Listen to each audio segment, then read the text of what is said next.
ဒီနေ့မြန်မာလူမျိုးတွေကိုးကွယ်တဲ့ဥရှင်ကြီးဘာကြီးညာတွေဆိုတာကတကယ်နဲ့မရှိပါဘူးဒါတွေကစိတ်တစကိုးကွယ်မှုတွေပါဘာလို့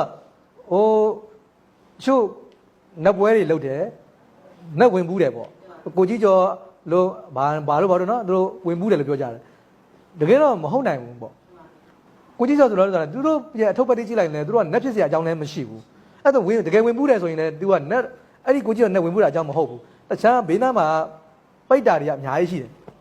အဲ့တော့တကောင်ကောင်ကသူတို့စားချင်ဝင်ပူးတာပဲဒါကတော့ဟုတ်တယ်နော်အဲ့ဒီကြက်ကြော်တွေအရက်တွေပါတွေစားချင်တောက်ချင်တဲ့ခါကျတော့ဝင်ပူးစားတာပဲတော့လားမသိဘူးနော်အဲ့တော့အမိခံလိုက်တာပေါ့နော်သူ့ကိုယ်သူကိုကြီးကျော်နဲ့လို့အမိခံပြီးတော့ဝင်ပူးလိုက်တာပဲလူတွေကလည်းဟာတကယ်ကိုကြီးကျော်နဲ့ရှိတယ်ဝင်ပူးတယ်ထင်ကုန်ကြတယ်လှည့်စားခံလိုက်ရတာအစင်းလို့ဆိုရင်တော့မြန်မာတွေကိုကွယ်နေတဲ့ဟာတကယ်နဲ့တွေမဟုတ်တော့ဘူးကောင်းတဲ့နဲ့တွေလည်းမဟုတ်ဘူးဖြစ်နိုင်ခြေရှိတာကတော့ဒီတစေပိတ်တာတွေပါပဲဒီစေပိတ်တာတွေကိုမြန်မာတွေကနာမည်တက်ပြီးတော့ဘာနဲ့ညာနဲ့ကိုးကွယ်နေကြတာတော့အဲ့ဒါဖြစ်တယ်နော်ရှင်ဟိုကျန်းစာတွေမှာပါတယ်ခြင်းနဲ့ပြပါဗလီနဲ့စာဟုတ်တယ်အဲ့ဒါတကယ်နဲ့လေဒီလိုရုပ်ကစုံနဲ့တွေပါပဲရုပ်ကစုံနဲ့ဒီမျိုးဆောင်နဲ့တောဆောင်နဲ့တောင်ဆောင်နဲ့တွေရှိပါတယ်အဲ့ဒီနဲ့တွေကိုပူဇော်တာပေါ့ပူဇော်ပတ်တာပေါ့အစားတောက်နဲ့လားဗျာအစားတောက်ဟုတ်တယ်အစားတောက်နေနဲ့ပူဇော်ပတ်ဦးဇင်းတို့ဝိထုတာတကပြောပါဆိုရင်တော့ကာလယခိနိဝိထုဆိုတာရှိဓမ္မပဒထဲမှာနော်ကာလယခိနိဝိထုမှာဆိုရင်ဘလူးမနော်ဘလူးမနဲ့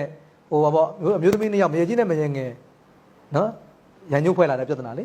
နောက်ဆုံးဖရားတဲ့ထက်ရောက်တဲ့ခါကျတော့တယောက်ကမျိုးသမီးလေးဖြစ်တယောက်ကဘလူးမဖြစ်တန်တရာကပါလာရန်ညှို့ပါလာတဲ့ခါကျတော့ဘလူးမကအဲ့ဒီကလေးမလေးကလေးမွေးရင်ငါစားမယ်ဆိုတဲ့စိတ်နဲ့ကလေးမွေးတိုင်းတော့စားတာလေနောက်ပိုင်းကျတော့ပြီးသွားတဲ့ခါကျတော့ तू မစားရအောင်ဆိုတော့နောက်ဆုံးထွက်ပြေးတာလေထွက်ပြေးပြီးတော့မြတ်စွာဘုရားရှိမှအဲ့ကလေးကိုသွားလှူလိုက်တယ်ရှင်ဘုရားကိုဒီကလေးလူပါကြီးဆိုကလေးလွှတ်တယ်ဆိုတော့ဘလူးမဘုရားရှိတဲ့တန်ခါပရိသတ်တွေဝင်လို့မရအောင်ဟိုတားထားတယ်လေအဲ့တော့ဘလူးကဝင်လို့မရတော့မြတ်စွာဘုရားကဝင်ခိုင်းလိုက်တဲ့ခါကျတော့ဝင်လို့ရတယ်အဲ့ဘလူးကဝင်လာတဲ့ခါမှာမြတ်စွာဘုရားတရားဟောလိုက်တယ်ပေါ့တရားဟောလိုက်တော့ဘလူးကသောတာပန်ဖြစ်သွားတယ်ဆိုတော့နတ်ဘလူးဆိုတော့လေနတ်ဘလူးကသောတာပန်ဖြစ်သွားတယ်ဆိုတော့သောတာပန်ဆိုတာသူတစ်ပါးတက်ကိုမတတ်တော့ဘူးအဲ့တော့သူ့မှာစားစရာတော်တော်ခက်ခဲဖြစ်သွားတယ်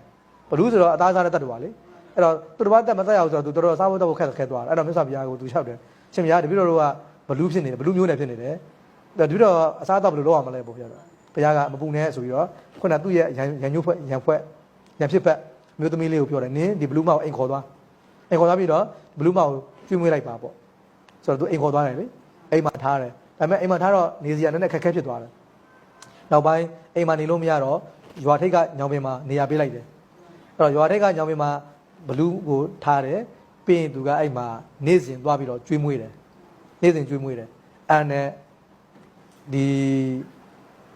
ီဘလူးမကလည်းပြန်ပြီးဆက်ချောက်ပေးတယ်ပေါ့လေယာစိုက်ပျိုးရေးကိစ္စမှာဒီနေ့တော့မိုးရွာမယ်မိုးမရွာဘူးမိုးခေါင်မယ်မိုးမခေါင်ဘူးပေါ့သူကြိုတင်အသိပေးတယ်သူလူတွေကကြိုတင်ပြင်ဆင်ရတယ်ပေါ့အဲ့လိုနဲ့သူစပားတွေအဖြစ်ထွန်းတယ်ပေါ့သူများတွေကြတော့စပားတွေမဖြစ်ဘူးပြီးတော့အန်ဟောကုန်တယ်ငါတို့မှစပားဖြစ်နေကစပားဖြစ်တယ်ဘယ်လိုကြောင့်လဲလို့မေးတော့ငါတို့မှဘလူးရှိတယ်ဘလူးကငါတို့ကိုဆောင်းချောက်ပေးတယ်ဆိုတော့အဲ့ဒါငါတို့လည်းပူဇော်လို့မရဘူးလားပေါ့ငါတို့လည်းပူဇော်လို့မရဘူးလားဆိုတော့ရတယ်ဆိုတော့အဲ့မှာရွာလုံးကအဲ့ဘလူးကိုသွားပူဇော်ကြတယ်တဲ့ဘလူးကလည်းရွာသူရွာသားတွေကိုအဲ့ဒီမိုးလေဝသအကြောင်းတွေပြောပြပေးတယ်ဆိုတော့အဲ့လိုမျိုးတွေရှိတယ်အဲ့ဒါတွေကတဏ္ဍကိုမပြတ်ဘူးနော်တဏ္ဍကိုမပြတ်ဘူးအဲ့တော့ဆိုလိုတာကအဲ့လိုမျိုးပူဇော်ခွင့်ရှိတယ်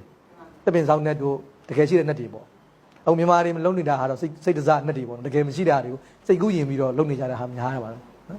်ဟုတ်ဒီတော့ထပ်ပေးနေတာအဲ့လိုမျိုးnet တွေရှိတယ်လို့ယုံကြည်ပြီးတော့တခုခုကျွေးမွေးနေဆိုတဲ့ပုံစံလုံးတင်လာတာမှမဟုတ်ပြီးတော့ဘုရားတရားတန်တော်ပဲယုံကြည်တယ်ဆိုပြီးတော့